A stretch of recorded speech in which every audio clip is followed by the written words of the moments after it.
안녕하세요. 네, 소리가 납니까? 네. 귀한 하모니카 소리를 정말 오래간만에 저는 듣는 것 같습니다. 그리고 또 이렇게 연세 많으신 우리 또 이 집사님들이 이 하모니카를 이렇게 합주로 하는 거는 저는 아마 젠하고 처음 듣는 그런 경험인 것 같습니다. 정말 연주하신 곡처럼 성령께서 우리 회중에 충만히 임하여 주시기를 간절히 바랍니다. 예, 지난 한 주일 동안 벌써 안식일이 시작이 되었습니다. 너무 빠르게 시간이 지나간 것 같고요. 그리고 또 여러분들과 함께 귀한 이 시대의 말씀을 나눌 수 있는 큰 특권을 이번 주에 가지게 되었음을 인하여 특별히 하나님께 더욱 감사드리고 뜻있는 안식일이 된 것 같습니다. 먼저 여러분들이 아마 순서지를 보시면 아시겠지만은 내일 또 오후에 일단 좀 강의를 한 2시간 더 하기로 그렇게 했습니다. 그래서 오늘까지의 우리가 예언의 내용을 좀 정리를 하고 내일은 이제 지금 이러한 예언을 바탕으로 세계가 어떻게 지금 변하고 있는가 하는 것을 내일 오후에는 이제 중심으로 강의를 하면서 마치게 되겠습니다. 어제까지 우리가 공부한 총 내용의 이번 우리 한 주 동안의 주제를 여러분들이 선명하게 이해해 주시면 좋겠습니다. 우리는 지금 이 시대에 계시록 17장을 연구해야 할 필요성을 여러분들이 아마 느꼈으리라고 생각이 됩니다. 계시록 17장은 특별히 이제 8째 머리가 등장을 하면 세상이 멸망으로 들어가게 되는데 그것이 재앙을 앞둔 이 세상에 지금 엄청난 이제 우리의 힘으로 우리가 상상할 수 없는 거대한 파도가 이 온 지구를 이제 엄습하는 시대에 우리가 살고 있는데 그 바로 목전에 살고 있는 사람들을 위하여 주신 기별이 바로 계시록 17장이라는 것을 말씀을 드렸습니다. 그래서 계시록 17장에서 우리가 본 중요한 포인트는 여자가 짐승을 타고 있는 모습으로 하나님께서 설명하셨다는 것입니다. 그래서 하나님의 보는 하나님의 역사는 어떤 역사냐 하면 어떻게 종교가 정치를 지배하는가를 보여주는 것이 하나님의 예언이라고 하는 것입니다. 이게 우리가 가져야 할 역사관입니다. 세상 사람들은 이러한 역사관이 없기 때문에 세상의 역사를 그들이 보는 관점으로 여러 가지로 설명합니다. 여러분 밖에 나가보면 전문가가 엄청 많습니다. 경제 전문가 많이 들어보셨죠? 여러분 경제 전문가가 경제 제대로 설명하는 전문가 보셨어요? 하나도 없습니다. 타이틀만 전문가지 가만 돌아보면 전부 헛소리 비슷한 얘기를 합니다. 여러분 또 뭐 정치 전문가, 미래에 대한 어떤 미래학자들 수많은 전문가들이 있지만은 이 시대를 진단하는 사람은 없습니다. 그들의 책을 뭐 여러분이 서점에 가면 수많은 책들이 쏟아져 나오는데 그들의 책을 이렇게 읽어보면 일어나는 현상의 부분적인 면을 마치 전체인 것처럼 그들이 설명하지만은 한 3년이 지나서 그 사람들의 책을 딱 읽어보면요 상당히 헛소리를 하고 있는 것을 그때는 보면 그럴듯하게 보이는데 한 몇 년 지나서 그 책을 읽어보면 상당히 잘못 짚었다는 것을 우리가 책을 보면서 저는 그런 걸 많이 느낍니다. 이게 하나님께서 세상을 보는 하나님의 이 역사관 그것은 뭐라고 말씀드렸습니까? 어떻게 종교가 정치를 지배하는가. 그래서 오늘날 세상은 교황권이 미국을 어떻게 점령해 들어오는가에 대하여 세상의 어떤 정치학자도 사회학자도 그런 현상으로 관찰하지 않습니다. 그들은 그런 데 대한 개념 자체가 없기 때문입니다. 그런데 하나님은 우리에게 그것을 뭐한 겁니까? 세상이 보지 못하는 것을 하나님 우리에게 지금 뭐하고 계세요? 보여주고 계신 것입니다. 그래서 우리는 그것을 하나님께서 보여주신 계시를 따라 오늘 우리 시대를 뭐 하는 겁니까? 조망에 들어가면 사람들이 우리의 강의를 지금 듣고는 그 뒤에 그대로 되는 것을 보면 야, 당신들이 정말 선지자네. 그렇게 이제 선지자가 그렇게 선지자가 되는 겁니다. 선지자가 그 당시에는 선지자 취급받는 적이 있어요, 없어요? 예? 선지자는 이 동네 저 동네로 계속 뭐하고 다닙니까? 예, 쫓겨 다니면서 전하는 것입니다. 그런데 몇 년이 지난 이후에 그들이 그 사람이 뭐였네? 선지자였네. 이게 하나님께서 그에게 보여준 비전을 따라 보는 것입니다. 그래서 우리는 하나님께서 우리 제7일 안식일 예수 재림교회에 예언의 영을 130년 전에 엘렌 G 화이트를 통하여 보여주셨고 미국이 교황권과 결탁하는 것을 큰 그림을 보여준 겁니다. 그런데 오늘 우리는 엘렌 G 화이트의 그 비전이 얼마나 놀랍게 성취되는 것을 우리가 보는 것입니다. 그런데 우리는 엘렌 G 화이트 시대에 하나님이 엘렌 G 화이트는 지금 시대로부터 130년 전에 받았기 때문에 희미한 가운데 받았고 우리는 지금 어떻습니까? 마치 머리칼이 쭈삣 서는 것처럼 지금 뭐 하는 거예요? 실질적으로 받아들이기 때문에 오늘 우리 시대에 필요되는 이제 또 기별들을 하나님은 우리에게 주고 계신 것입니다. 그것이 바로 무엇을 통하여 얻는다고요? 계시록 17장이 바로 우리에게 그러한 통찰력을 제공하고 있다. 그걸 여러분들이 꼭 기억하시고 계속 정말 그러한지 앞으로 말씀을 연구하게 되시기를 바랍니다. 그러면서 이제 여자와 이제 짐승의 관계에서 하나님을 대항하는 짐승, 국가가 어떠한 순서를 따라 등장해왔고 또 앞으로 출현할 것인지가 이제 7머리와 8째로 이제 설명되어 있었는데 우리는 미래 세력으로 등장하는 6째, 5은 과거였고, 그죠? 5은 뭐 했고? 망했고, 6째는 현재 있는데 미래 세력으로 올라오는 것은 7번째와 8번째로 계시록 10장이 되어 있는데 우리는 지금 그 미래 세력이 7번째가 이제 뭐 한 겁니까? 출현한 것을 보는 아주 놀라운 시대에 우리가 들어와 있다는 것입니다. 그런데 성경은 그 기간을 반드시 얼마 동안? 잠깐 동안. 하나님의 잠깐 동안이라는 시간이 3년이 될지 5년이 될지 아무도 진단할 수 없습니다. 우리는 이제 깨어서 뭐 하는 겁니까? 열심히 하나님께서 그 시각이 오늘 정말 예수님이 오시는 시각이 1경인지 2경인지 이제 깨어서 주의 말씀을 연구하고 주의 주시는 사명을 행하면서 기다리는 자에게 하나님은 그에게 더욱더 분명한 주님의 때를 알려주실 것을 우리는 알고 있습니다. 자, 그러면서 이제 7머리의 관계를 우리가 공부를 했는데 7째와 8째가 함께 교황권으로 설명되어 있는 관계를 제가 설명을 드렸습니다.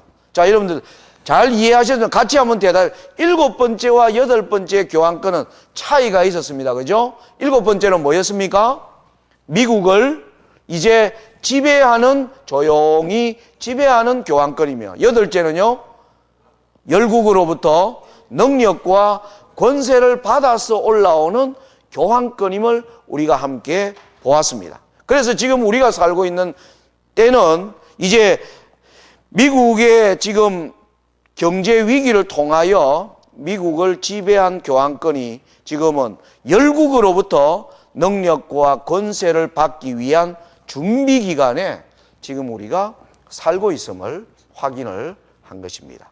그리고 또 하나의 관건은 8번째를 하나님이 또 교황권이라고 하고 또 한쪽에는 사단이라고 설명하고 계신다고 했습니다. 그 의미가 무언가를 이제 우리가 지금 이제 공부를 해온 것입니다.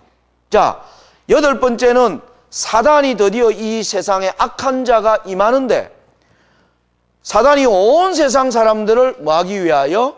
이제 미혹하기 위하여 그가 마지막 쟁투를 위하여 준비하는 거대한 음모를 하나님이 에스겔 몇 장에? 27장에 하나님께서 밝혀 놓았는데, 우리가 에스겔 27장을 연구해 보니까 에스겔 27장은 계시록 몇 장과 짝을 이루고 있었습니까? 계시록 몇 장요?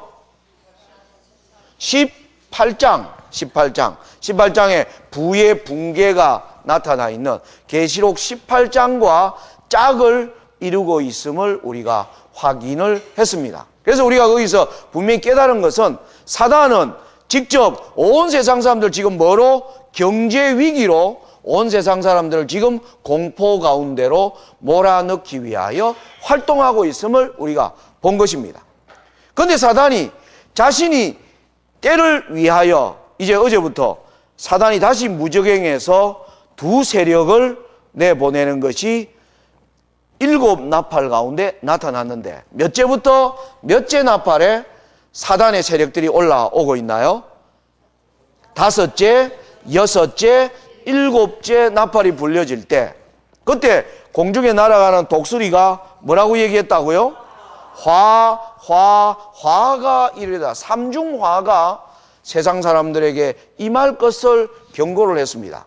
그런데 그 삼중화의 내용을 우리가 이제 찾아가 보니까 거기에 공통적으로 무적행에서 올라오는 세력이 있음을 보았고, 어제 우리가 무적행에서 올라오는 황충에 관하여 어제 우리가 공부를 했습니다.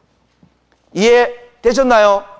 예, 여러분들 이제 이러한 선명한 주제를 가지고 여러분들이 더욱더 깊은 예언의 연구로 들어가시면 되겠습니다. 그리고 여러분들이 좀 더 이제 제가 하는 강의를 필요로 하시는 분들은 저 홈페이지에 들어오시면 거기 여러분 찾아보면 동영상 강의라고 하는 칸을 클릭하시면 직접 비디오로 촬영한 24개의 강의가 올라와 있습니다. 그걸 여러분들이 거기에 보면 이슬람에 대하여 뭐 여러 가지들을 여러분들이 이제 좀 공부를 하시면 되겠습니다. 자, 그러면 이제 어제 우리가 본 황충은, 우리 재림교회는 황충은 뭐로 해석한다고 말씀드렸습니까? 예, 이슬람이라고 말씀을 드렸습니다.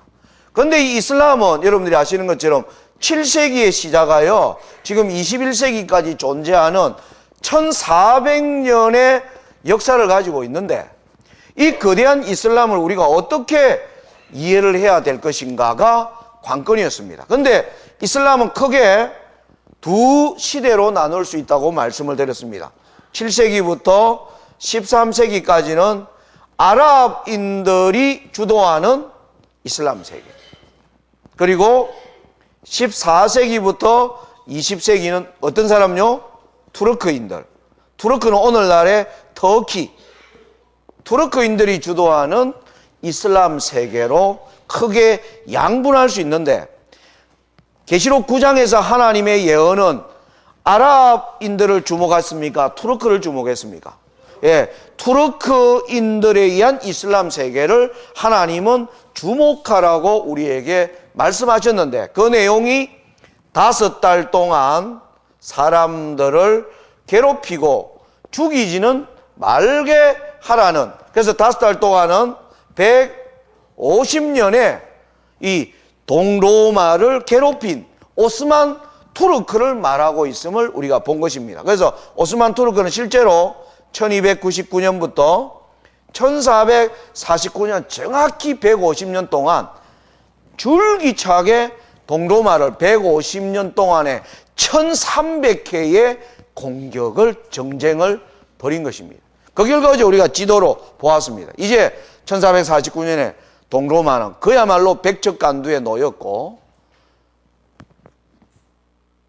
마침내 1453년에 멸망을 당하는데, 그 멸망을 당하는 방법이 불과 연기와 유황으로 이제 죽임을 당할 것이라는 하나님의 예언대로 세계 최초로 무엇에 의하여? 대포, 화약에 의하여 이제 멸망하는 총포의 시대를 열게 된 것입니다. 그래서 역사 가운데 오스만이 가지는 역사는 뭐냐면, 뚜렷한 역사는 칼과 창으로 싸우던 전쟁을 이제 뭐로 바꾸는 겁니까? 예, 이제 화약으로 이루어지는 역사를 바꾸었다는 겁니다. 그러면서 계속 그 이후에 오스만 투르크는 1453년에 멸한 이후에 줄기차게 유럽을 계속 공격해 들어갔습니다. 자, 그 내용을 여러분들이 파워포인트를 좀 펼쳐 주시면 좋겠습니다. 자, 이게 오스만 투르크가 가장 거대한 영토를 가진 내용을 말씀드려요. 그래서 15세기에 오스만 투르크는 바로 교황권의 코앞까지 가장 큰 제국을 가졌는데, 이 제국이 오스만 투르크가 언제 망하느냐 하면 1922년에 망합니다. 그러니까 엘렌지 화이트는 오스만 투르크가 망하는 것을 못 봤어요. 엘렌지 화이트는 1915년에 돌아가셨습니다. 그러니까 화이트 부인은 자기 당시에는 제일 거대 제국이 어느 나라라는 걸 보고 산 겁니까?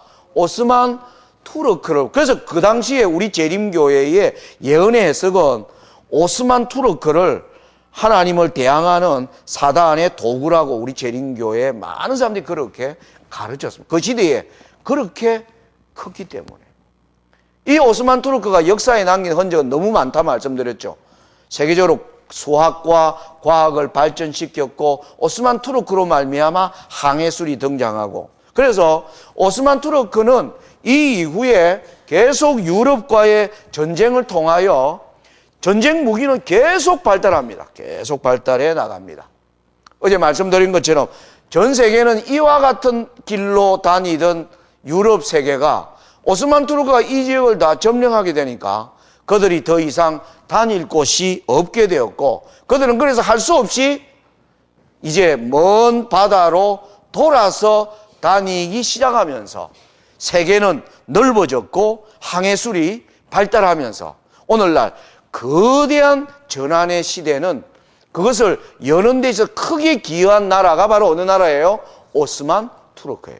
그러니까 하나님이 예언 가운데 오스만 투르크를 지목하는 게 옳습니까? 안 옳습니까? 옳은 거예요. 예. 근데 우리가 이제 그러한 역사적 배경을 너무 잘 모르고 우리가 지금 살아왔던 것입니다. 자, 그런 가운데 이 오스만 투르크는 빈을 공격했고 지중해에 거대한 싸움을 하면서 점점 마침내 이제 대포로 무장한 이제 함선이 등장하는 이러한 역사를 계속 이루어 나갑니다. 자, 이러면서 이제 나중에 유럽도 점점 강해집니다. 유럽도 이제 오스만과 싸우면서 유럽도 새로운 땅을 발견하게 되고, 유럽에서 여러분 그 당시 일어나는 것을 보십시오. 자, 여러분 유럽 역사를 제가 간추려 14세기에 이탈리아에서 르네상스 운동이 일어나고요. 15세기에는 대항해 시대가 스페인과 포르투갈에 의하여 대항해 시대가 열립니다. 16세기는 독일의 마르틴 루터에 의하여 종교 개혁 운동이 일어나고요. 17세기에 프랑스 철학자들에 의하여 계몽 운동이 일어납니다. 우리가 너무 지금까지 무식하게 살았다. 중세시대는 그야말로 암흑시대였습니다. 교회가 가르치는 게 진리인 것처럼 가르친 거예요. 그러니까 그 당시 중세시대에는 교회가 가르치는 건 뭐다? 진리다. 그래서 사람들이 그대로 믿은 겁니다. 그래서 수많은 가난한 자들에게 교황권은 어떻게 거짓말을 했느냐 하면, 이 땅에서 하나님이 내게 너희를 통치하라는 권세를 교회에게 주셨으니 너희는 이 땅에서는 교회의 말에 뭐해라? 순종해라. 그러면 죽어서 천국에서 뭐한다? 상을 받는다. 그렇게 가르쳤어요. 그러니까 그들이 괴롭고 눈물 나고 억울해도 뭐 하는 겁니까? 아이고 내 팔자가 아마 그러려니 하고 따라간 거예요.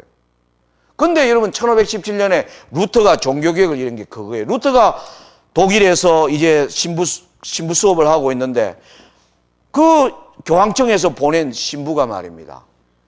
독일 그 귀족과 가난한 무식한 농민들을 모아놓고 면죄부를 파는 겁니다. 면죄부를. 큰 이 헌금함을 갖다 놓고요. 여러분, 그러면서 이 교회에서 가져온 동전을 사라는, 이게 이제 하나님께 드리는 귀한 이제 돈이라는 거예요. 그 돈으로 바꾸어서 그 돈을 위에서 이제 넣으면 동전 떨어지는 소리가 나요. 그 소리가 우르르 나면 너희 조상들이 죄를 지은 사람들이 우르르 어디로 간다고요? 천국으로 간다. 이런 식으로 이제 가르치는 걸 루터가 들으면서 붕괴한 것입니다. 어떻게 하나님의 진리가 저렇게 저질로 갈 수가 있는가? 루터가 거기서 붕괴하기 시작한 것이 이제 일개 신부였지만은 이런 것은 도저히 용납할 수 없는 것이다. 그러면서 일어난 게 종교 개혁. 루터도 자기가 그렇게 큰 운동을 일으킬 줄은 몰랐어요. 그러면서 이제 그 당시 인쇄술이 발전하면서 이 종교 개혁이 분물처럼 퍼져나가면서 사람들이 이제 성경을 보기 시작하면서 눈이 뜨여진 겁니다. 그리고 오스만 투르크가 일어나서 그들이 가진 과학이나 이런 걸 보니까 우리는 뭐였다? 자기들이 사는 세계를 신국이라고 배웠거든요. 하나님의 나라가 이 땅에 도래했다고 믿고 살았는데 그들이 보니까 이건 하나님 나라가 아니라 가장 우물한 개구리로 살았다는 것을 온 사람들에게 주장한 게 프랑스의 계몽 운동하는 사상가예요. 그때 나온 사람이 유명한 데카르트입니다. 나는 생각한다. 고로 나는 존재한다. 이 책 쓰고 데카르트는 죽을 뻔했어요. 1628년에 데카르트가 이 책을 냈을 때 교황권에서 데카르트를 잡아오라 그랬습니다. 어떻게 네 함부로 생각하냐? 생각은 네가 하는 게 아니라 교회가 가르쳐주는 대로 따라가야지 뭘 네가 생각해가지고 간단 말이냐. 이것은 뭐예요? 이슬이다. 그래가지고 이제 그래서 데카르트가 도망갑니다. 데카르트는 고국으로 돌아오지 못하고 제네바에서 살다가 죽습니다. 그 책, 그래서 데카르트의 내용은 뭐냐면 인간은 어떤 존재다? 생각하는 존재. 우리가 한번 생각 한번 해보자. 지난날 살아온 걸 한번 생각해보자. 우리는 뭐 했다? 교회에 속았다. 이게 이제 계몽운동이에요. 우리는 교회에 속았다. 거기서 올라온 게 뭡니까? 무신론 사상이 올라오는 거예요. 하나님은 있어도 혹시 있어도 엉터리거나 아니면 무능하거나, 그리고 또 어떤 철학자가 하나님은 뭐 했다? 죽었다. 또 하나님은 없다. 인간이 이제 진화론이 나오면서 그래서 이 무신론 사상이 퍼져나가는데 그 기반을 놓은 것이 계몽운동입니다. 그리고 18세기에는 유명한 영국에서 뉴턴이 나옵니다. 과학. 여기 신에 의해서 만들어지는 게 아니라 뭐 하는 겁니까? 우주에는 하나의 법칙이 있다.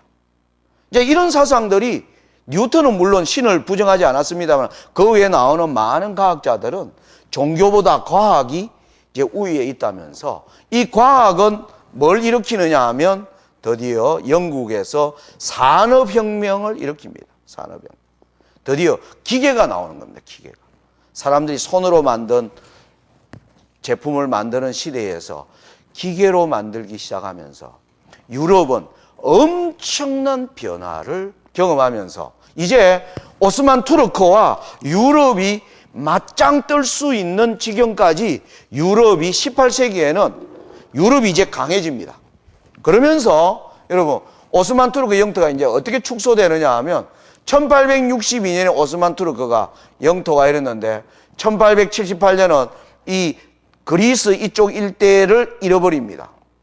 그리고 이제 1881년은 이집트, 리비아 이쪽이 알제리 쪽이 이제 다 독립하고 오스만 투르크는 점점 영토가 19세기 들어와서 쭈그러들기 시작합니다.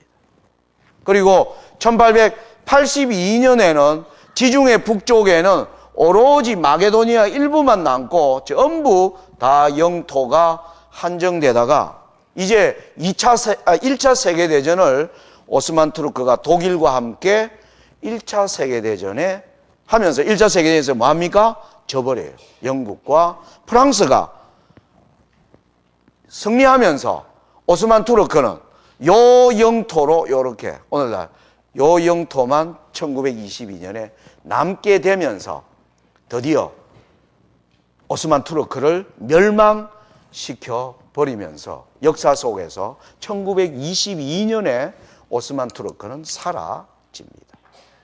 그래서 오스만 투르크는 14세기부터 20세기 이르는 거의 600년 동안을 세상을 뭐로 바꾸었느냐 하면 세상을 전쟁 무기의 뭡니까?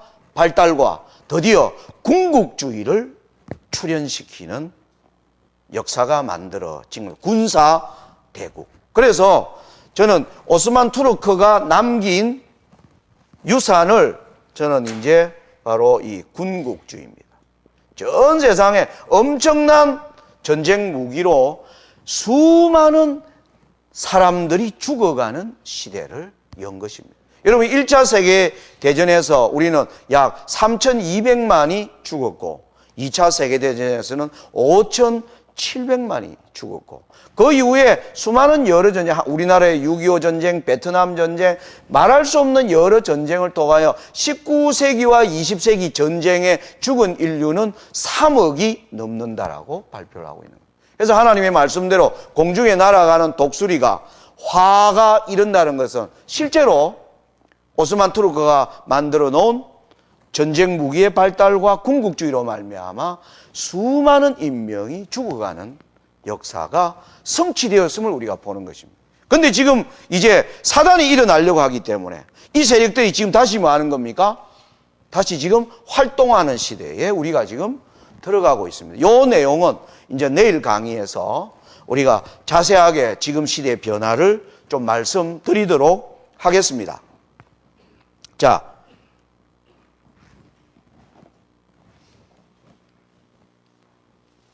뭐 좀 넘어가고요. 자, 이제 오늘은 이제 6번째 나팔에서 올라오는 2번째 무적행 세력입니다. 계시록 11장 7절을 보면 이제 여기 가면 성경이 있죠. 여기 보십시오. 계시록 11장 7절. 성경을 보시든지 아니면 파워포인트를 보시면 되겠습니다. 자, 여러분 여기 보시니까 11장 7절에 저희가 그 정거를 마칠 때에 무적행으로부터 올라오는 짐승이 있습니다. 이제 우리는 이 2번째 무적행 세력에 대하여 공부를 하는데 여기에 대해서는 화이트 선지께서 각 시대의 대쟁투 15장에 다 설명해 놨습니다. 그 설명은 정말 130년 전에 쓴 것이지만 날이 가면 갈수록 너무나 뭐라 그럴까요? 통찰력이 있는 해석임을 발견하게 됩니다. 그래서 화이트부인의 일단 제가 시간상 화이트부인의 정언을 읽으면서 설명을 대신하겠습니다. 자, 이 프랑스 대혁명은 여러분 프랑스 대혁명이 몇 년에 일어난지 알고 계세요? 몇 년에 시작되었습니까? 1700 몇 년요? 1789년부터 1799년까지 11년간의 기간이 프랑스 혁명의 기간으로 알려져 있습니다. 자, 하나님이 이 프랑스 혁명에서 올라오는 세력을 계시록 11장이 얘기하고 있는데 화이트부인은 이렇게 써놓았습니다. 자, 보이십니까? 좀 위에가 꺾였는데요. 그럼 2번째 주부터 읽겠습니다. 제가 예언을 해야 할 시기는 1798년에 마쳤다. 그 두 정인이 비밀리에 그들의 사업을 마쳐갈 때 무적행에서 올라오는 짐승으로 표상된 세력이 그들을 향하여 싸움을 하게 될 것이었다. 여러 세기 동안의 유럽의 많은 나라들에서 교회와 국가를 지배한 세력들은 법안권을 매개체로 사용한 사단에 의하여 통제되어 왔다. 그러나 여기에서 사단의 세력이 새로 나타나는 것을 보게 된다. 여러분, 화이트부인은 1798년이 가까워졌을 때 새로운 사단의 세력이 뭐한 겁니까? 이제 나타났다. 그러니까 우리가 새로운 사단의 세력이 황충이 올라왔고 이제는 뭐가 올라온 겁니까? 짐승이 올라온 걸 그렇게 설명을 합니다. 그러면서 그 뒤에 뭐라고 했느냐 하면 그것은 뭐라고요? 무신론이다. 여러분들이 제 대쟁투 269페이지를 이거 전부 영문 페이지입니다. 영문 한글 페이지 찾아가 어떤 사람 찾고는 소남의 장로가 어디서 빼왔는지 없더라 이런 소리 하시면 안 됩니다. 영문 페이지로. 왜냐하면 책이 여러 개 나오기 때문에 한국말로 된 거는 책마다 페이지가 자꾸 달라져요. 그래서 나옵니다. 안 나옵니까? 목사님 합본에 영문 페이지 숫자 안 나와요? 아, 그렇습니까? 예, 하여튼 하여튼 넘어갑시다. 예. 제목은 15장. 예, 각지대 대쟁투 15장입니다. 자, 아무튼 여기서 화이트 부인이 설명을 하고 있습니다. 자, 그러면서 이제 어제 제가 얘기 드린 이 내용은 제가 좀 이따 따로 좀 말씀을 드리고요. 그 다음에 각지대 대쟁투 281페이지에 프랑스 혁명에서 어떤 화가 일어났는가를 화이트 부인이 이제 설명하고 있는 것은 281페이지에 이렇게 나옵니다. 자, 여기서부터 보겠습니다. 그리하여. 보이십니까? 자, 같이 한번 읽어보겠습니다. 시작. 그리하여 프랑스는 반란과 무정부 상태로 휩쓸려 들어갔다. 성경에 대한 투쟁은 세계 역사에서 공포시대라는 뚜렷한 한 시대를 초래하였다. 사람의 마음과 마음에서 평화와 행복이 사라졌다. 안전한 한 사람은 한 사람도 없었다. 오늘의 승리자가 내일에는 혐의를 받고 정죄를 받았다.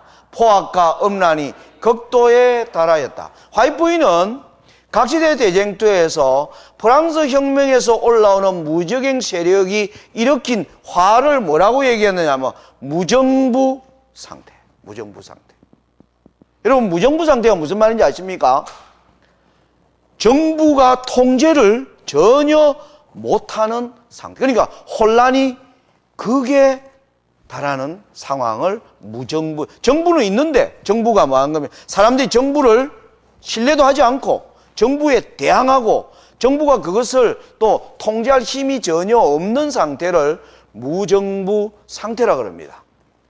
자, 그러면서 거기에서 올라온 게 화이트 부인은 뭐냐 하면 공포시대라는 뚜렷한 한 시대가 이때 나타나다. 야, 이거 화이트 부인의 설명이에요. 그래서 저는 두 번째 무적행 세력을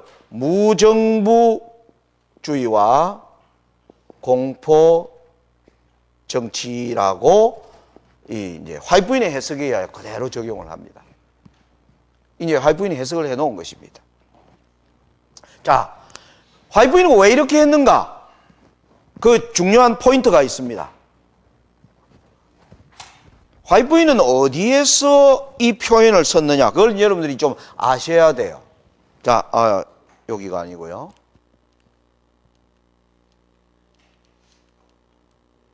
여러분이 프랑스 혁명이 일어난 역사의 여러 중요한 일들을 이렇게 이제 11년의 역사를 이렇게 정리를 해놨는데, 하나님은 11년의 프랑스 혁명을 어디에다 또 포커스를 맞추고 계세요. 아까 우리가 이슬람 역사가 1400년이라는 긴 세대에서 하나님이 어디에 5달 동안에 포커스를 맞추는 것처럼 여기에도 11년의 혁명 기간을 하나님이 줄여서 포커스를 맞추고 계십니다. 거기 어디에 나오느냐 여러분 보십시오. 자, 여기 보면 하나님께서 무슨 얘기를 하면 여기 잠깐만요.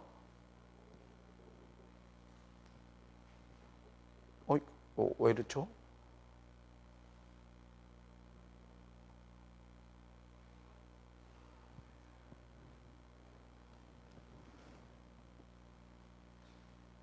잠깐 죄송합니다. 여기 나오네요. 9절. 여기 보면 백성들과 족속과 방과 나라 중에서 사람들이 그 시체를 뭐 하는 겁니까? 사흘 반 동안. 사흘 반 동안. 이렇게 3일 반이 여기에 표현이 되어 있습니다. 자, 그리고 또 3일반 얘기가 또 나오는데요. 이 11절입니까? 예, 11절. 3일 반 후에 3일 반, 사흘 반 다 똑같은 얘기죠. 여기서 3일 반이면 예언의 1일은 1년이니까 얼마가 되는 겁니까? 3년 반, 3년 반. 프랑스 혁명 11년 중에 3년 반에 포커스를 맞춥니다. 이 3년 반이 바로 프랑스 혁명의 어느 때냐 하면 여기 92년부터 95년의 이때의 기간에 하나님이 포커스를 맞춥니다. 90 몇 년부터요? 92년 초부터 95년 말까지의 기간을 주위에서 연구하라. 이렇게 설명이 되었습니다. 이때 유명한 로베스피에르라고 하는 자가 프랑스 혁명에서 집권하는 정부로 올라옵니다. 프랑스 혁명은 여러분 혁명이 일어나면요. 혁명의 주도 세력이 일어나서 나라를 평안하게 만들면 혁명은 뭐 하는 겁니까? 끝나요. 그런데 그 혁명을 반대하는 자들이 일어나서 싸우다가 반대하는 사람이 다시 뒤집으면 그 혁명이 또다시 반혁명으로 이어집니다. 프랑스 혁명은 주도권이 4차례 바뀝니다. 쉽게 말하면 A라는 사람이 주도권을 잡았다가 B가 올라와서 A를 처단하고 또 B가 주도권을 잡고 또 B가 주도권을 잡았을 때 C가 또 반대하면서 C가 주도권을 잡으면 프랑스 혁명은 반전의 반전을 거듭하는데 92년에 로베스피에르가 올라오면서 새로운 프랑스 헌법을 만듭니다. 그때 하나님의 율법을 폐합니다. 7일 휴식 제도를 10일 휴식 제도로 바꿉니다. 모든 예배를 금지시킵니다. 예배 비밀리에 드리다가 걸리면 적결해서 목을 잘라버렸습니다. 단두대에서. 아주 무서운 공포시대였습니다. 이 로베스피에르는 그 당시 이런 얘기를 했습니다. 무질서 상태에서 백성들을 통제하기 위한 가장 좋은 수단은 백성들의 마음에 공포를 불어넣는 것이다. 그럼 사람들이 무서워서 말을 잘 듣는다. 그래서 로베스피에르는 그의 재임 기간 동안에 23,000개의 목을 잘랐습니다. 7개월 동안. 목을 잘라가 꼬쟁이에다 꼽았습니다. 그래가 광장에다가 진열시켜 놓고 사람들을 매일 아침 그 앞으로 한 바퀴씩 돌게 했습니다. 여러분의 아들이 그 하나 꼽혔다고 한번 생각해 보십시오. 여러분의 남편이 혹시 꼽혔다든지. 사람들이 몸서리칩니다. 이 엄청난 공포시대를 초래했습니다. 하나님이 이 기간을, 이 3일반이라는 기간이 92년부터 95년까지 모든 기독교 하나님이 얘기하는 예배와 모든 것 자체를 불법으로 규정합니다. 그런데 로베스피에르가 94년도에 반동에 의하여 처단하여 로베스는 한밤중에 이 로베스피에르가 너무 잔인하니까 반대자들이 한밤에 급습해서 로베스피에르를 죽여버립니다. 그러면서 95년 말에 새로운 헌법이 올라오는데 그때는 다시 예배를 드려도 된다라는 법이 올라옵니다. 그래서 이 기간을 하나님께서 3일 반이라고 하고 있습니다. 이 기간에 일어났던 게 뭐냐 하면 이 기간에 또 프랑스 백성들은 왕의 목을 루이 16세의 목을 잘라버렸습니다. 여러분 지금 많은 어떤 사람들은요, 이 성경을 모르는 역사가들도 지금 우리 시대를 프랑스 혁명 전야 같다라고 얘기하는 사람들이 굉장히 많습니다. 정치 역사학자들 가운데 지금 세상의 모습을. 프랑스는 여러분들 잘 아시는 거죠. 루이 14세, 루이 15세, 루이 16세. 루이 14세는 유명한 말, 짐이 곧 국간이라. 내가 곧 국가다. 그러면서 굉장히 오만한 왕으로서 아주 왕정을 너무나 화려하고 호사스럽게 산 왕이었습니다. 그때 식민지에서 벌어오는 수많은 돈들을 가지고 이 루이 14세는 아주 자기가 사는 베르사유 궁전을 세계 역사상 가장 화려하게 탈바꿈한 역사가 바로 이 시대였습니다. 이렇게 허랑방탕하게 하니까 루이 14세가 죽고 루이 15세 아들이 올라와서도 여전히 허랑방탕했는데, 이때 영국과 프랑스가 이제 경쟁하는 가운데 영국이 식민지를 알짜배기를 가지고 영국은 산업혁명을 일으키면서 프랑스를 굉장히 앞질러 가기 시작합니다. 그때 프랑스 재정이 어려웠습니다. 그때 재무장관이 루이 15세에게 이런 얘기를 합니다. 왕이시여, 지금 이렇게 하면 국가가 운영이 되지 않습니다. 그때 루이 11세가 한 말이, 내 죽을 때까지는 어떻게 돌려봐. 갈 때까지 가야지. 그리고 내가 죽고 나서는 뭐 어찌 되겠지. 이건 유명한 말입니다. 그러니까 진짜 그 아들 루이 16세가 이제 왕이 되었을 때 프랑스 혁명이 일어났는데, 백성들이 1793년에 루이 16세의 목을 단두대에서 잘라버립니다. 그리고 그 안에 마리 앙뚜아네트 왕비의 목도 둘 다 1793년에 다 잘라버립니다. 그래서 파리 광장에다가 왕과 왕비의 머리를 진열시켜 놓는 초유의 역사가 터집니다. 이 시대를 역사는 뭐라 하냐면 무정부주의에 의한 뭐다? 공포 시대라고 했는데, 화이트부인이 정확하게 그것을 이 3년 반 11년 가운데 그것을 설명하면서 이 두 번째 무적행 세력이 일으키는, 무적행에서 올라오는 짐승이 일으키는 화는 무정부주의와 공포 정치라는 겁니다. 여러분, 지금 미국이 요즘 부도 이러면서 경제가 지금 엉망인데, 경제를 살릴 생각은 안 하고 뭐 하느냐면 돈을 계속 찍어서 지금 갖다 붓거든요. 유럽도 돈을 찍어서 갖다 붓고, 미국도 갖다 붓죠. 일본까지 갖다 붓죠. 사람들이, 양식이 있는 사람은 여러분 돈 없다고 자꾸 찍어대는 게 방법이 되는 겁니까? 그래서 이것을 뭐라 그러냐 하면 경제학자는 폰지 게임이라고 그럽니다. 폰지 게임. 여러분들이 집에 가서, 이건 아마 사전에는 없을 수가 없습니다. 최근에 나온 용어니까 폰지라고. 이거는 알폰스 폰지라는 사람의 이름입니다. 이 폰지 게임의 뜻이 뭐냐면 갈 때까지 가보자 이 뜻입니다. 갈 때까지 가보자. 이제는 이리 가나 저리 가나 뭐 할 것 같다? 방법은 없다. 오로지 갈 때까지 가보자. 아까 갈 때까지 가보자를 세계 최초로 한 사람이 루이 15세였습니다. 진짜 갈 때까지 가보니까 뭐가 된 거예요? 나라가 망해버린 거예요. 지금 그래서 오늘날 세상 사람들은 지금의 우리 시대를 프랑스 혁명 전야와 비슷하다. 굉장히 통찰력이 저는 아주 좋은 통찰력이라고 얘기하는 것입니다. 어제 우리가 본 내용 가운데 미국이 지금 FEMA라고 하는 법을 만들었어요. 이 Federal Emergency Management Agency. 그러니까 연방이 비상한 상태가 되었을 때 그것을 해결하는 국가기관을 이제 세운 것입니다. 그런데 미국이 지금 뭘 지금 걱정하느냐 하면, 미국이 실제로 이 FEMA라는 법을 보면요, 미국이 무정부 상태에 들어갈 가능성이 있다는 보고가 지금 계속 올라옵니다. 미국이. 왜냐하면 곳곳에서 어떤 거대한 사태가 일어날 수 있다. 그래서 그것을 예비하기 위하여 엄청난 그러한 폭도들이 일어나면 수용소를 지어야 돼요. 그래서 여기 FEMA 법에 보면 두 가지입니다.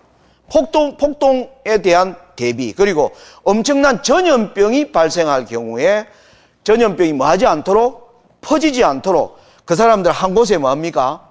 몰아넣기 위해서.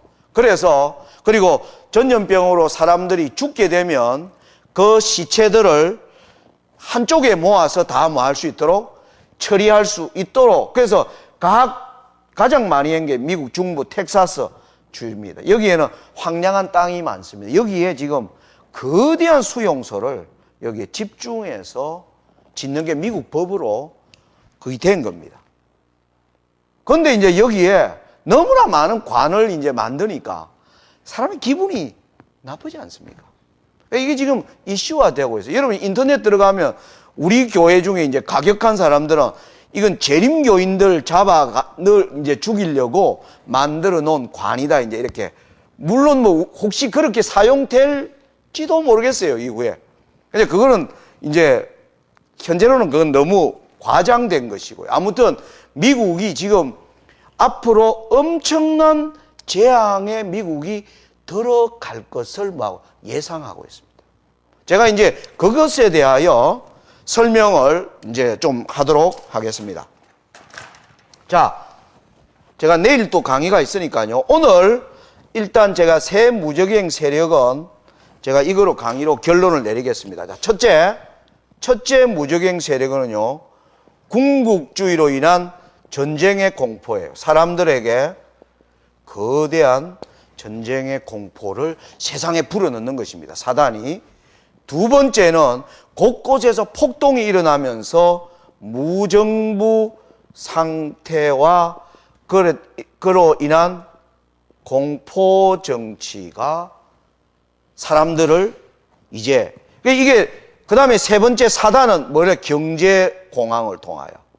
이 세 가지가 겹치게 되면 사람들은 엄청난 공포에 빠진다는 것입니다. 사단이 지금 그것을 계획하고 있다는 것입니다.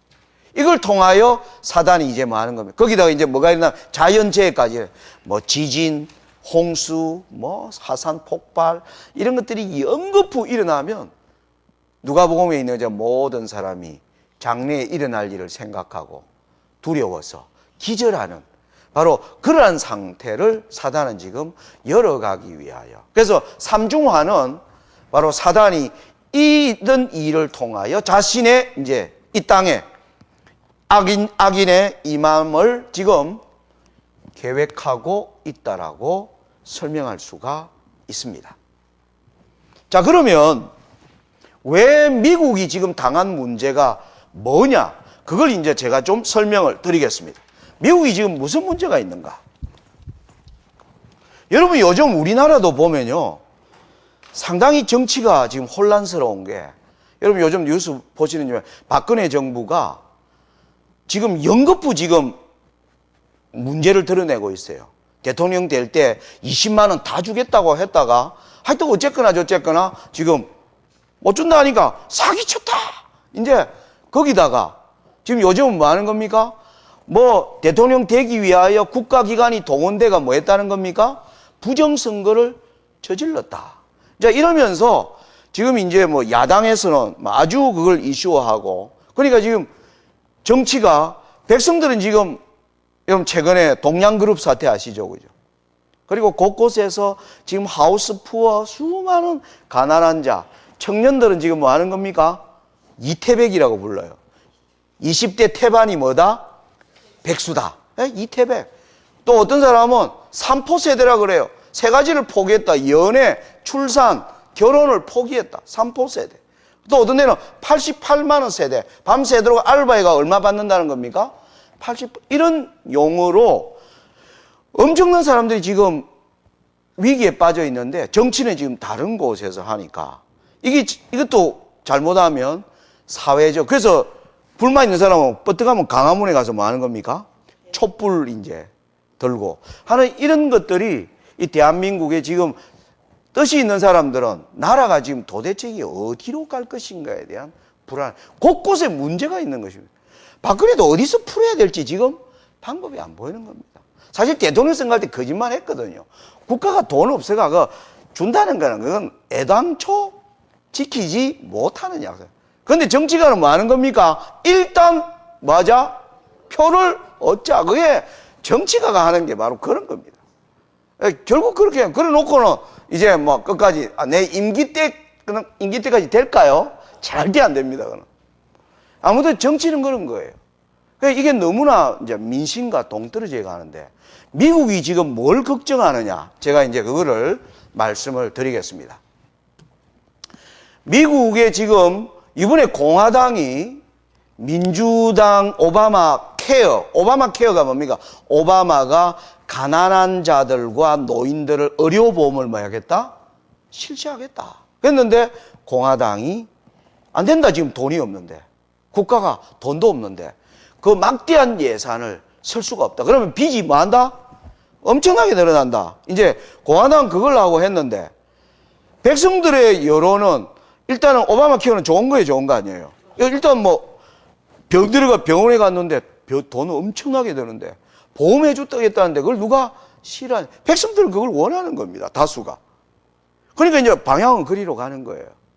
근데 표면에서는 그게 문제인데 사실은 그게 아닙니다. 실상은 더 중요한 게 있어요.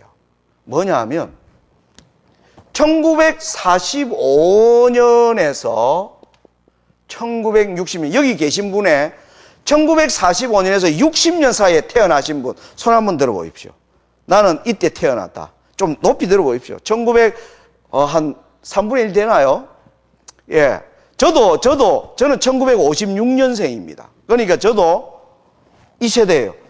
1945년에서 1960년에 태어난 사람을 뭐라고 부르느냐 하면 베이비 부머라고 부릅니다. 이 세대 사람들을요.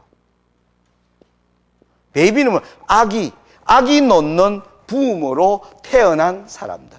왜 그러냐 하면 1945년에 2차 세계대전이 끝났습니다. 그전 2차 세계대전 때 사람들은 결혼하면 애를 낳을까요, 안 낳을까요? 예?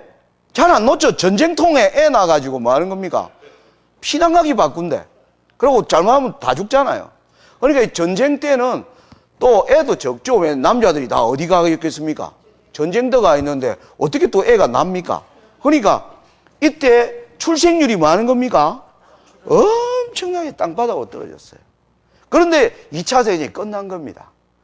2차 세계대전이 딱 끝났을 때 뭐로 끝나냐면 일본 히로시마에 원자폭탄을 터뜨렸어요.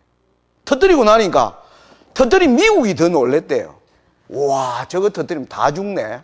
싹 다 죽네. 그러니까 이것 때문에 전쟁이 없을 거라고 보는 겁니다. 왜냐하면 이거 터뜨리면 둘 다 뭐 한다? 둘 다 죽는다. 그래서 이때부터 큰 전쟁이 없는 평화의 시대로 가게 됩니다. 이때 되니까 이제 뭐 하자?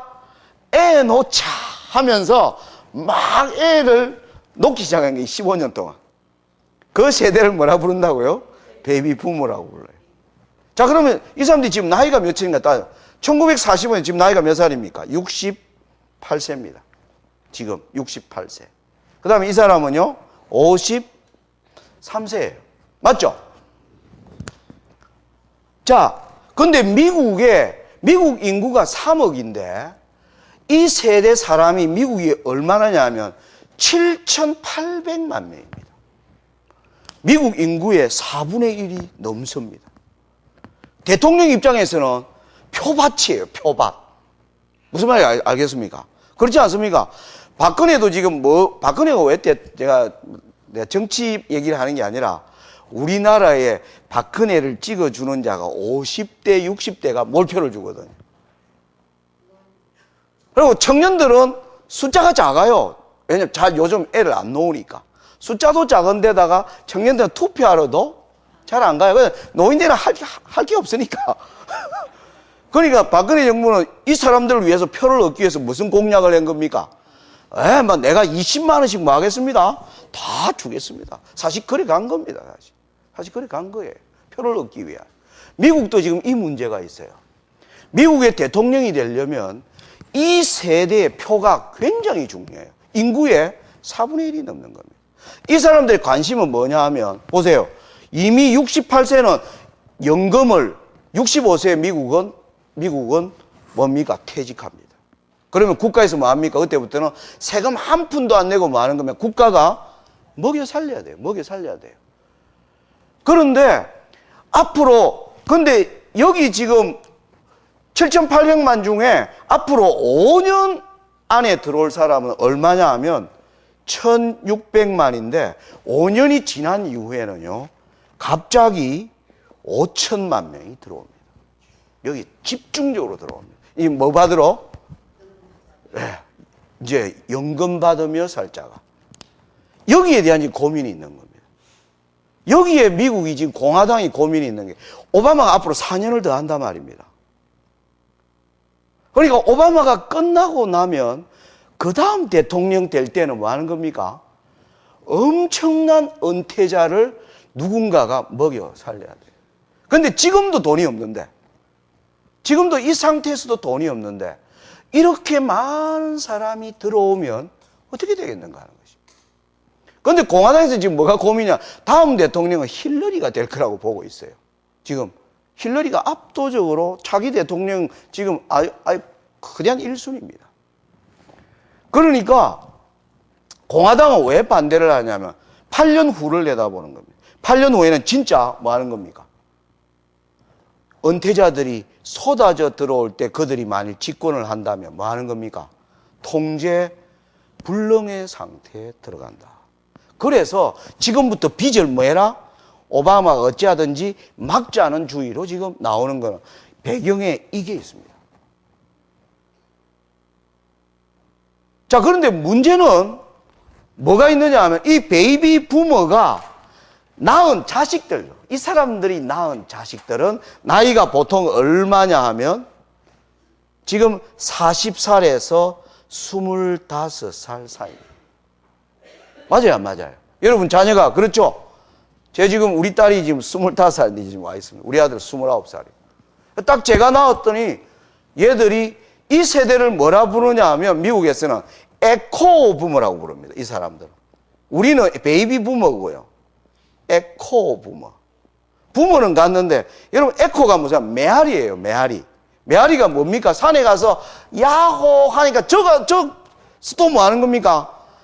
이게 뭐냐면 부모가 저지른 죄를 다 뒤집어 쓰는 자식들이란 말입니다.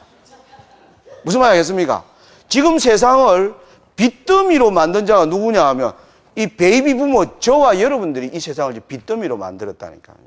보세요. 저희들이 40세, 50대 될 때 집 사면 집값 올라가고 주식 사면 주식값 올라가니까.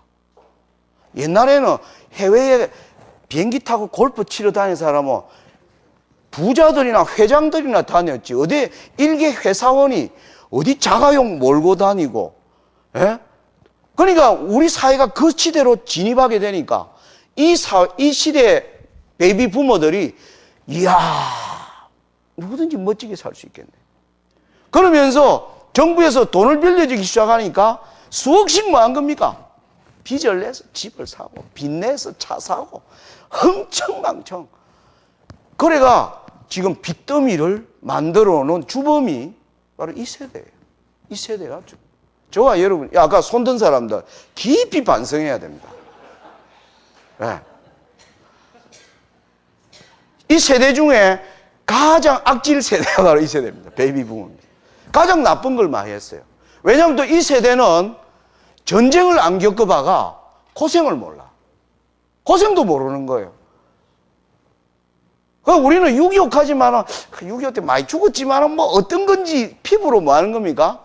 느끼는 게 없어요. 느끼는 게 없어요. 전쟁이 얼마나, 그 사람 죽는 거 보면, 그 무섭겠다 이러지만은 피부로 와닿지 않습니다. 와닿지 않아요. 그러니까 우리는 뭐 했느냐 하면 부모가 공부시키는 때라 대학을 졸업했더니 대학 졸업할 때 저는 취직이 잘 될 때가 저는 그 당시 서류 면접으로 6군데 합격을 했습니다. 그때는 취직이 잘 됐어요.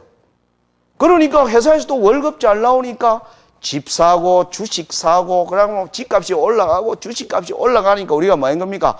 흥청망청 서기 시작한 것입니다. 흥청망청. 그러니까 지금 경제위기가 딱 오니까 전부 뭐예요? 빚더미인 거예요. 빚더미. 이 빚을 이 빚더미 만들어 놓고 이들은 앞으로 5년 안에 뭐로 들어가는 겁니까? 연금 달라고 들어가는 거예요. 이제. 무슨 말이에요?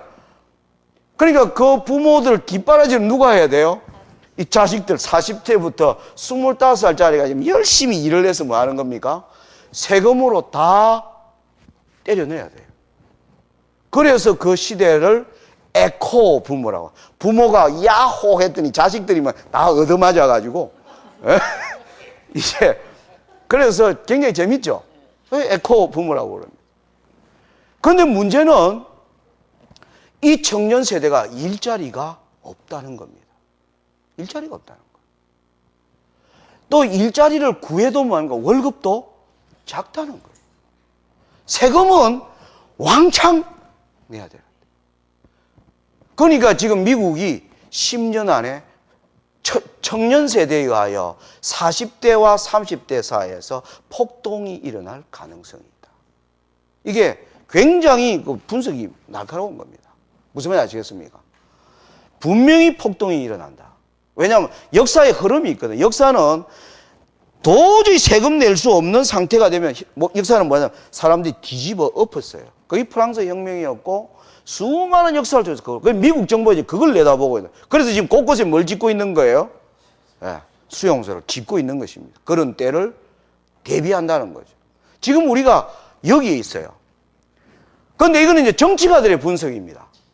저는 그리스도인으로서 이게 본질이 아니에요. 저는 뭘 보느냐 하면, 그러면 이 베이비 부머가 자기의 잘못을 뭐 해야 됩니까? 회개하고 뉘우쳐야 되는데, 이 베이비 부머가 미국 정부를 향하여 나 연금 내 편안하게 묵고 살게 줘 이러는 겁니다. 허리띠를 안 쫄라매겠다는 거예요. 무슨 말인지 아시겠습니까? 여러분 지금 오늘 경제가 어려우면 자동차를 어떻게 해야 됩니까? 팔든지. 살기가 어려우면. 제가 예를 들어서 우리 장로님한테 계속 돈을 빌린다면 저한테 나중에 한 소리 하겠죠. 그 차 팔아. 그 돈도 없으면서 뭘 차 굴려. 그렇게 얘기합니까? 차를 팔든지. 큰 집을 사면 집 줄이고 집 줄여 먼저 가스비 얼마나 많이 따가는데 이걸 줄여야 된다는 거죠. 이 베이비 부모들이. 무슨 말이야? 세상이 지금 이래 돌아갈 게 보이면 아, 내가 이래 살면 안 되겠구나. 이래 살면 안 되고. 외식도 뭐하고 지출도 줄이고. 차도 작은 거로. 예를 들면. 그죠? 집도 작은 것으로. 이렇게 하면서 정부를 도와주는 위치에 서면 이게 길이 조금 보일까요? 숨통이 트이는데 어떻게 해줄 거야? 이렇게 나온단 말입니다. 그렇게 안 하면 표를 또 안 주려고 그래. 이게 위기의 본질입니다. 위기의 본질은요, 사람들이 자신의 상태를 모른다는 거예요. 위기가 있는데도 회개하지 않는 변함이 없는 사람들은 뭐냐 하면 어떻게 되겠지 뭐. 설마 망하겠냐. 그리고 뭐 내 살아있을 동안만 어떻게 잘 되면 뭐 죽고 난 뒤에 뭐 망하든지 어쩌든지 내가 뭐 알게 뭐야. 인간에게 뭐가 있는 그게 있다는 거예요. 또 문제가 있습니다. 더 나쁜 거 교회입니다. 교회. 교회가 이 시대에 침묵하고 있는 거죠. 교회는 이때 뭐 해야 될까요? 교회가 이 시대에 뭐가 돼야 됩니까? 빛이 돼야 됩니다. 교회가 금금전략하는, 여러분 미국의 통계가 지난번에 제가 자료로 말씀드렸죠. 한 경제학자가 꼬집었습니다. 이 경제 위기에도 돈이 잘 돌아가는 데는 두 군데가 있다. 첫째는 금융 쪽에. 금융 쪽에는 부도 나지 않도록 국가가 돈을 찍어서 막 갖다 부으니까 돈이 돌고, 두 번째는 교회다. 교회는 왜요? 어려워도 11조와 헌금을 열심히 내야 하나님이 뭐 해준다? 복 준다라고 믿기 때문에 교회는 팍 줄지 않고 교회는 돈이 잘 돈다는 것입니다. 교회는 돈이 잘 돈다는 거예요. 그런데 여러분 하나님의 말씀은 오늘 우리가 사는 지금 저와 여러분들이 지금 하나님 앞에 무엇을 가지고 서야 되느냐 하면, 하나님 제가 정말 하나님 앞에 바른 청지기로 삽니까? 여러분들이 그걸 가지고 하나님 앞에 서셔야 돼요. 이게 저와 여러분에게 있는 중요한 과제입니다. 오늘날 지금 세상은 멸망을 향해서 가고, 이 파국을 향해서 가고 있는 것입니다. 누구도 어찌할 수 없는 상황으로 가고 있는 것입니다. 여러분 어떤 사람이 빚을 졌는데 에이 모르겠다 뭐 이렇게 계속 쓰면 우리는 반드시 그 집이 뭐 할 걸 알게 됩니까? 망할 걸 알게 됩니다. 그런데 그 집이 가족들이 똘똘 뭉쳐서 아이 그래 뭐 뭘 팔고 해서 하면 그래도 저 집이 가망성이 있는 것입니다. 가망성이 있는 거예요. 그런데 오늘날 전 지구적으로 이런 정책을 펴는 나라가 하나도 없다는 것입니다. 하나도 없다는 것입니다. 이게 지금 지구의 위기에 아주 중요한 문제입니다. 여러분 지금 그 보시면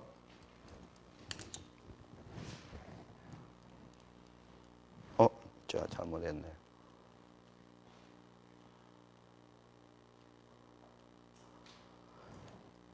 여러분 이것은 이제 이 소련이 무정부 상태가 되었을 때 1917년에 이제 레닌이 볼셰비키 혁명을 일으켰을 때 사진입니다. 여기 보면 우리나라 태극기 보이죠, 그죠?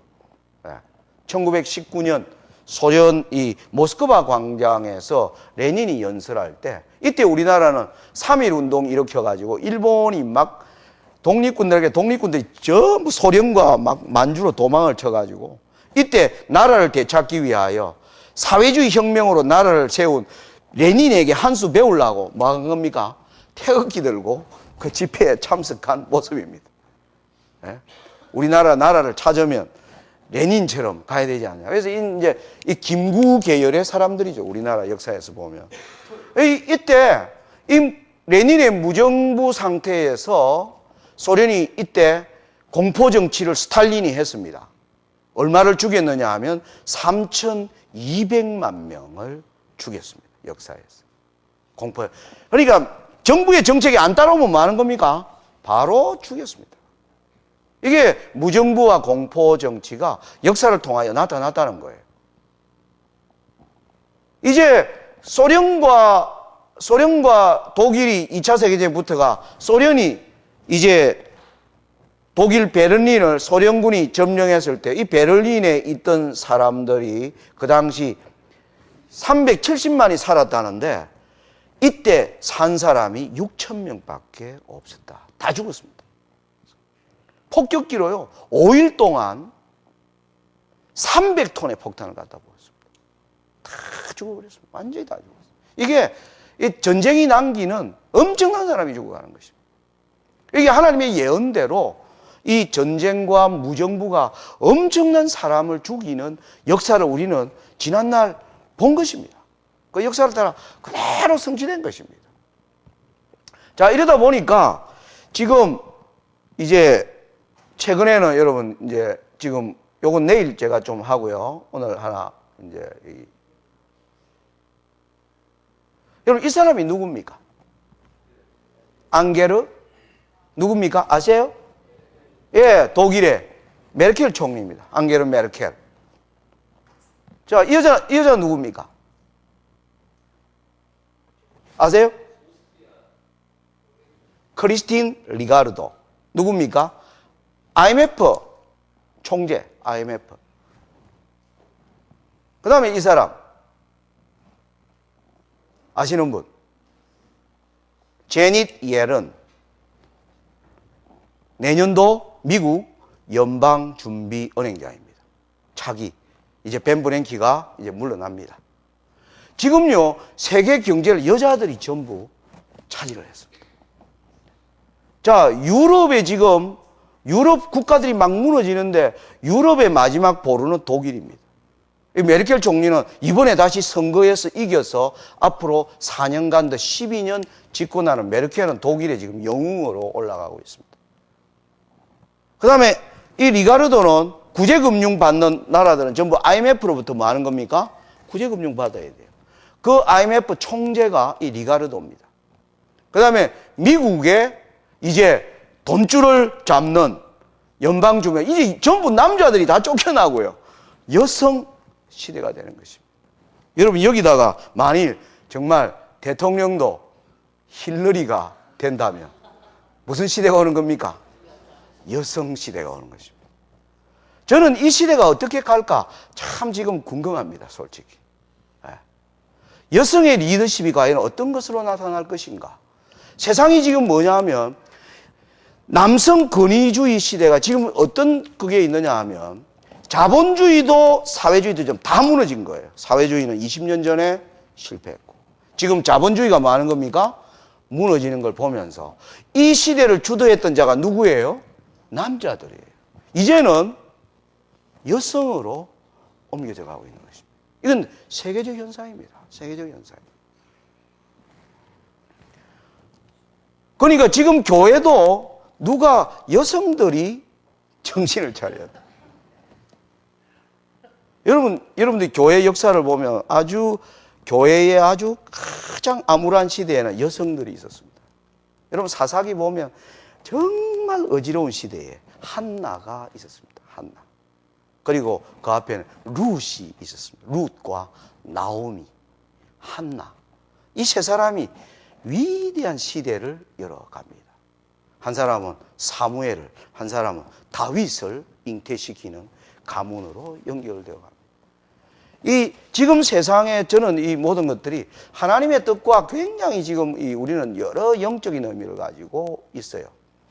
지금 오늘날 교회의 부흥과 여러분들이 가정들이 신앙을 준비하는 데 있어서 여성의 역할이 아주 중요합니다.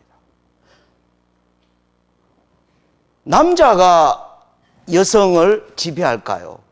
여자가 남성을 지배할까요? 사실은. 여러분 아까 종교가 정치를 지배합니까? 정치가 종교를 지배합니까?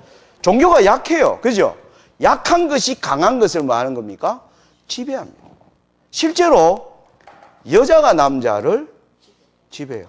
아담도 결국 뭐 한 겁니까? 따라가가지고 뭐 한 거예요? 다 먹은 거예요. 다 먹은 거예요.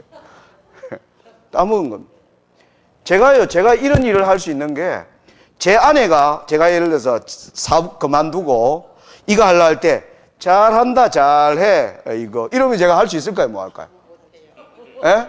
잘한다, 벌어놓은, 은행에 돈 얼마 있어? 예? 앞으로 어떻게 애들 결혼시킬 거고? 뭐 이렇게 하면 제가 못합니다. 못합니다. 아무것도 못합니다. 지금 우리는 뭐냐 하면, 한 방향의 신앙들을 해야 돼요. 가정이 한 방향을 가져야 돼요. 하나의 부부가 같아진다는 게 아니라 남자와 여자는 뭐합니까? 다릅니다. 하나님이 다르게 창조하셨어요. 그런데 다르지만은 뭘 가졌느냐 하면 한 방향을 봐야 돼요. 한 방향. 그런데 이 한 방향에 돕는 자가 누구냐면 남성이 아니고 여성입니다. 그게 성경에 나오는 사상입니다. 성경에 나온다니까 좀 어떤 분이 눈이 동그래지시는데. 여러분 창세기 한번 보겠습니다.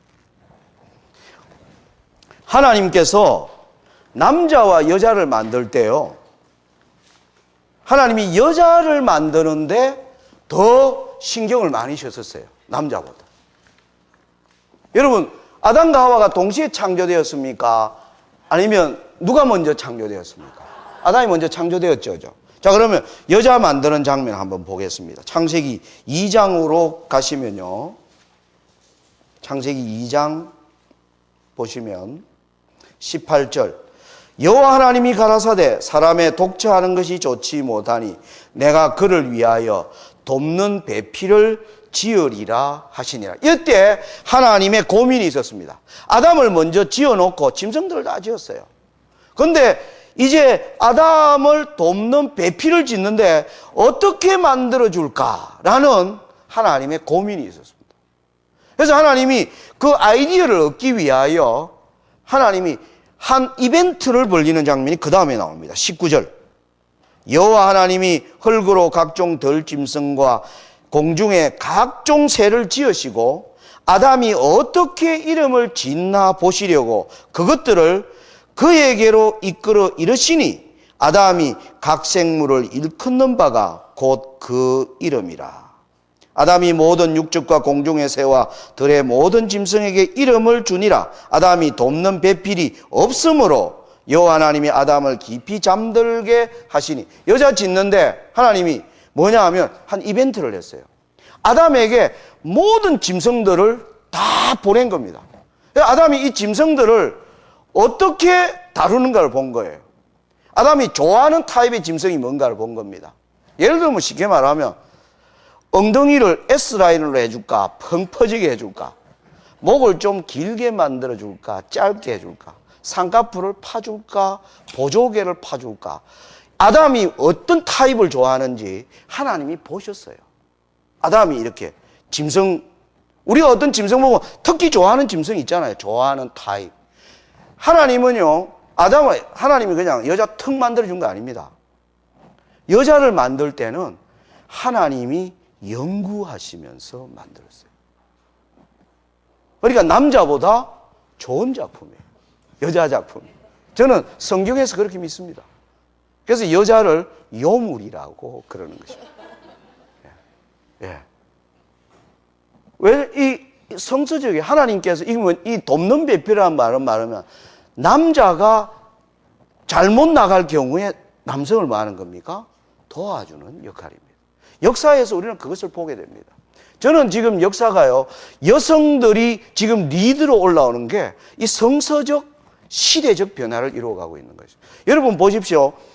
여성의 지위가 높아갈 때마다 사회가 발전했습니다. 중세시대 여성들 뭐 취급했습니까? 중세시대 여성들은 남성들의 성을 만족시켜주는 그 도구 이상도 이하도 아니었습니다. 선거권도 없었고요. 그래서 그 시대는 암흑시대였습니다. 근세시대로 들어오면서 여성들이 뭐 하는 겁니까? 점점 참여권이나 모든 사회적 기능이 점점 되면서 여성들의 기능이 향상되면서 인류 문화가 뭐 하는 거 아니냐면 발전해 왔어요. 그것은 아주 중요한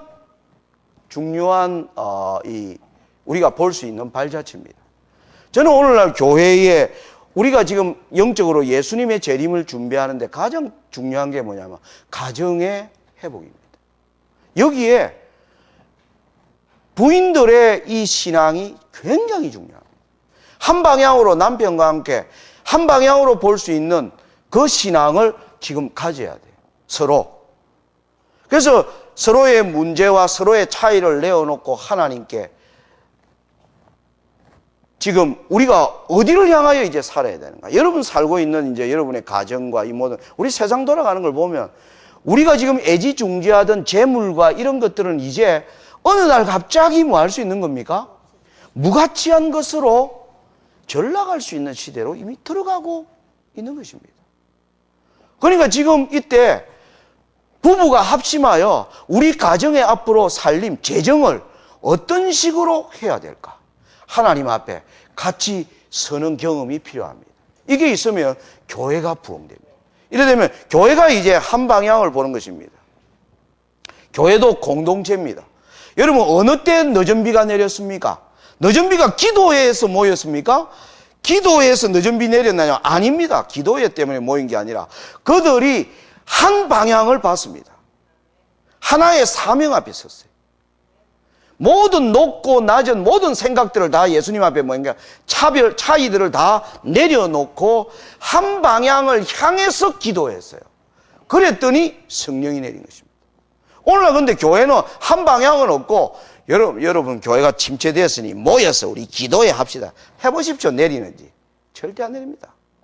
하나님은 그렇게 일하시는 분이 아닙니다. 교회와 가정은 지금 뭐로 되느냐 하면 하나님이 지정하신 그 길을 향하여 함께 갈 수 있는 예배와 헌신의 회복이 지금 가장 필요될 때. 그걸 위하여 나는 뭘 해야 되는가? 내가 교회 장로로서 교회가 하나의 방향으로 가는 데 있어서 내가 어떤 역할을 하는 게 정말 내게 필요한가? 나는 집사로서 어떤 역할을 공동체라는 우리 이 거대한 이 안산 교회 공동체가 하나님을 향한 한 방향, 하나로 한 마음으로 묶어지는 이를 위해서 나는 뭘 할 수 있을 것인가? 여러분 이런 걸 위해서 이제는 기도하셔야 됩니다. 그럴 때 여러분들의 재정을 통하여 하나님이 수많은 지금 세상은 고통받는 사람이 너무나 많습니다. 지금 하나님이 왜 이 세상을 심판하느냐 하면요. 옛날에는 가난이 어떤 면에서는 재앙이나 가뭄이나 전쟁이나 이런 걸로 가난이 생겼어요. 지금의 가난은 뭐냐면 인위적인 가난입니다. 부자들이 자기의 재물을 더 많이 가져가기 위하여 사람들을 뭐 하는 겁니까? 착취함으로 말미암아 지금 가난이 점점 증가하고 있는 시대입니다. 하나님이 제일 싫어하는 게 뭡니까? 가난한 자를 멸시하는 것입니다. 여러분 산상보훈에서 예수님이 임하셨을 때 제일 먼저 누가 복이 있나니? 심령이 가난한 자는 복이 있나니 애통하는 자는 복이 있나니. 이게 예수님의 이 땅에 임하실 때 예수님의 첫 일성이 바로 그거였습니다. 그래서 하나님은 가난한 자를 돌보고 교회가 주변에 이런 재난으로 울고 울부짖는 자를 뭐 할 수 있는? 받아들일 수 있는 이 교회로 우리가 지금 뭐 했냐면 바뀌어져야 됩니다. 바뀌어져야 돼요. 이게 바로 한 방향이에요. 이를 위하여 내가 뭐 할 것인가? 이를 위하여 나는 어떻게 헌신해야 될 것인가? 여러분, 우리의 지금 낭비하는 것들 굉장히 많습니다. 낭비하는 것들이. 우리는. 그렇습니까? 안 그렇습니까? 예? 뭐 통신비만 해도 사람들이 전부 스마트폰을 갖고 다니니까 한 가정에 통신비가 뭐 20만 원 막 이렇게 지출들을 하고. 그런데 가만 보면 그 통신 다 서지도 않는데 기능만 쫓아다니면서 우리가 엄청난 지금 이러한 것들을 하나님아, 여러분 보십시오. 이 세상에 20억의 인류는 하루에 2달러가 없어서 뭐 하는 겁니까? 죽어가는 사람이 20억이라는 사람이 지금 죽어가고 있는데, 오늘 우리는 하나님 앞에서 어떠한 재정의 원칙을 가져야 되는가? 이 앞에 서야 합니다. 그런데 이 문제를 가장 섬세하게 다룰 수 있는 사람은 남자가 아니라 누굽니까? 여자입니다. 여자입니다. 여성의 역할이 굉장히 중요한 것입니다. 여성은 남성보다 강해요. 어느 사회학자가 발표를 했는데, 남자가 10,000마디 하면요, 피곤하다는 걸, 여자는 25,000마디를 해야 피곤하다고 느낀대요. 무슨 말인지 알겠습니까? 남자는 10,000마디 하면 피곤해 하는데, 여자는 10,000마디 갖고는 성이 안 차가 계속 많은 겁니다. 뱉어내는 것입니다. 무슨 말인지 아시겠습니까? 그래서 여성이 약해 보이는데 뭐하다? 여성이 강하다는 거예요. 여러분, 같이 병들었는데 병원에 가면요, 남자는 병들으면 그래도 살아날 거라고, 여자는 죽겠다 그러는데, 근데 나중에 보면 죽는 거는 남자가 죽고 여자는 살아난대요. 이 지금 통계에서 다 나오고 있습니다. 암 환자에서 살아나는 비율이 여자가 2배가 높습니다. 근데 죽겠다 소리는 누가 많이 하는 겁니까? 여자가 많이 해요. 이게 여성이 뭐 하다는 겁니까? 강하다는 거예요. 하나님이 아까 어떻게 만들었습니까? 여자를 만들 때는 특별하게 하나님께서 더 심혈을 기울여서 만든 존재입니다.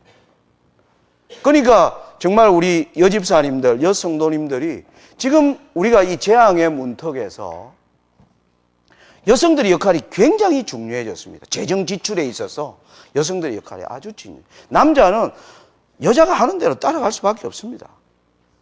네. 그렇습니까? 안 그렇습니까? 요즘 50대 넘어가지고 여자를 안 따라가면 무슨 남자라 그래요? 간 큰 남자. 우리 집사람 나보고 간이 배 밖에 나온 남자라 그래요. 우리 집사람 저한테. 그러니까 이게 뭐 그냥 제가 웃자고 한 얘기지만은 사회적으로 일어나는 현상이 뭐냐 하면 여성의 역할. 지금 사실 노인이 되면 남성은 정말 활동의 영역이 뭐 하는 겁니까? 줄어들지만은 여성은 그야말로 이 활동의 영역이 넓어지는 이 모든 지금 현상들이 뭐냐 하면 지금 여성의 역할. 세계 지금 CEO도 전부 중요한 자리들을 여자가 하는 것은 이 시대적 흐름이다. 그래서 내일 이제 우리가 제가 예수님의 재림에 나온 비유와 그리고 이런 걸 가지고 저희들이 이제 마무리 강의를 하도록 하겠습니다. 자, 오늘 이제 마치기 전에 하나만 보고 말씀을 마치겠습니다. 여러분, 누가복음 하나 보겠습니다. 누가복음.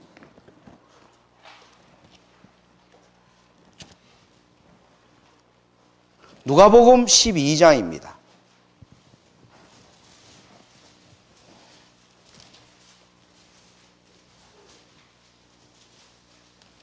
누가복음 12장에 보면 1절, 여기 상황이 이제 그 동안에 물이 얼마가 모였어요? 수만 몽이 모였는데요. 이 모였는데 서로 어떻게 되었어요? 밟힐 만큼 되었어요. 예수님께 이렇게 많이 청중들이 모인 기록이 없습니다. 밟힐 만큼 사람들이 뭐 하는 겁니까? 서로 예수님의 말씀을 들으려고 엄청나게 모인 겁니다. 그런데 여러분, 이때 예수님이 주로 하신 말씀을 뒤에 읽어보십시오. 뭐냐 하면 공중의 새를 보라. 이 설교를 이때 하십니다. 누가 너희를 기르는가? 이 설교가 이 수많은 청중들이 모인 앞에서 예수님이 설교하는 내용, 메시지가 그겁니다. 하나님께서 너희를 뭐한다? 먹여 살린다. 너희를 먹여. 이게 예수님이 세상을 향하여 던지는 중요한 메시지입니다. 그러면서 특별히 거기서 예수님이 염두에 둔 적은 무리가 나옵니다. 32절. 이제 이 청중 중에서 예수님의 말씀을 진짜 받아들이는 사람은 적은 무리예요. 그래서 여기서 32절에 보면 적은 무리여 무서워 말라. 너희 아버지께서 그 나라를 너희에게 주시기를 기뻐하시느니라. 너희 소유를 팔아 구제하여 낡아지지 아니하는 주머니를 만들라. 지금 오늘 우리가 가진 소유, 오늘 우리가 가진 소유를 하나님의 나라를 위하여 내가 어떻게 우리가 이제 사용해야 될 것인가를 부부가 함께 기도하면서 하나님 앞에 서야 될 때가 바로 지금 이때입니다. 그래서 이것은 뭐 지금 여러분들이 다 갖다 팔아, 여기 소유를 다 팔아가 아니라 우리가 가진 하나님의 이 재정들, 하나님이 내게 맡기신 것들을 과연 내가 하나님의 뜻을 따라 쓰고 있는가? 부부가 같이 하나님 앞에 서셔야 합니다. 그렇지 않다면 뭐 해야 돼요?